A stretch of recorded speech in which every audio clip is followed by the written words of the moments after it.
The following is a presentation of the Eagles Sports Network. Alongside Carson-Newman volleyball coach Dave Franklin, I'm Michael Watchering after the Eagles sweep Anderson here at home. Anderson had won 17 of their last 18 prior to tonight. And Coach, Anderson typically one of the more efficient teams in the nation.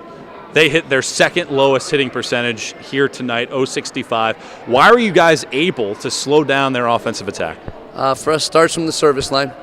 And it was one of those nights, yes, we were a high air team from the service line, but the serves that were in were very effective, very aggressive, hitting our spots. And we were able to, it's a good passing team, and for tonight we were able to get them out of system a lot. So they weren't able to use their middles, which is a strength of theirs. And our blockers did a great job of just being where they're supposed to be with good handwork and making them hit tough shots. And so they were struggling to get kills, and then they tried to make some swings they were uncomfortable with and made some errors for us. And so there's some dominoes there, but we'll take the breaks when we can get them. And I thought we put them in positions to make errors, and tonight that team made errors. They don't do it all the time. That's a great team over there. This is a big win for us. That's second place team. Like you said, won a lot of matches. Someone that we're going to have to compete with to get where we want to go. And so if we can execute from the service line like we did tonight, a lot of people are going to struggle to pass us. And so if we can do that and our blockers are disciplined, we're a tough team. And the other thing I thought kind of helped do some errors, but we balanced our offense. Setters did a great job tonight.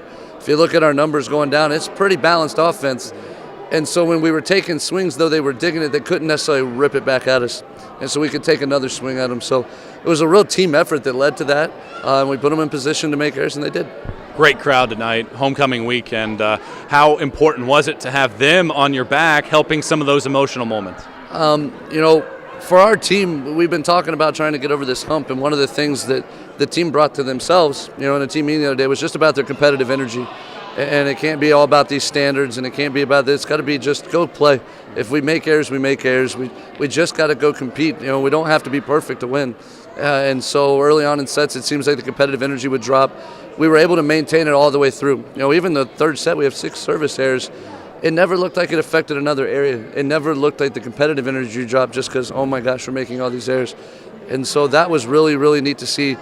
Home crowd's going to help that. Mm-hmm. It's real easy to stay positive when your crowd's behind you and egging you on. And so for us, we've been on the road so much. Nice to have some home cooking and get a match where balls are bouncing your way and the crowd's helping push you forward.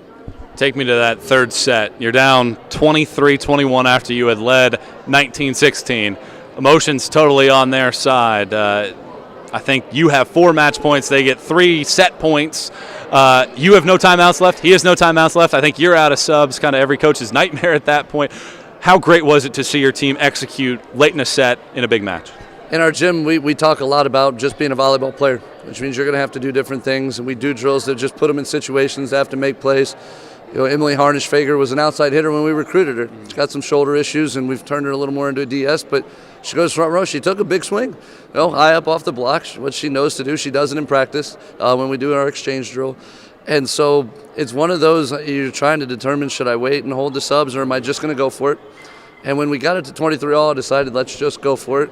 And so as it kept creeping along, I'm like, well, we're going to let the volleyball gods decide this. But the good Lord blessed us tonight, and we were able to make those plays. We're about to have our shortest setter have to go front row, and we were able to make enough defensive plays. But, yeah, you're in those strategy as a coach, and you're not necessarily selling your kids out to dry, but you're knowing, like, hey, you're going to have to make plays, and that's just how it is. And thankfully, we've been in the 6-2 often enough. Our kids are prepared and understand this is part of it, and they didn't look fazed by it, which was awesome to see. And so for as many matches as we've played, we needed a 3-setter. So take our blessings, thank the good Lord above, and see if we can come back tomorrow and get a win. Yeah, as nice as it is to get this win, you're about 14, 15 hours away from having to hit the hardwood again against Newberry. How do you maintain this energy tomorrow?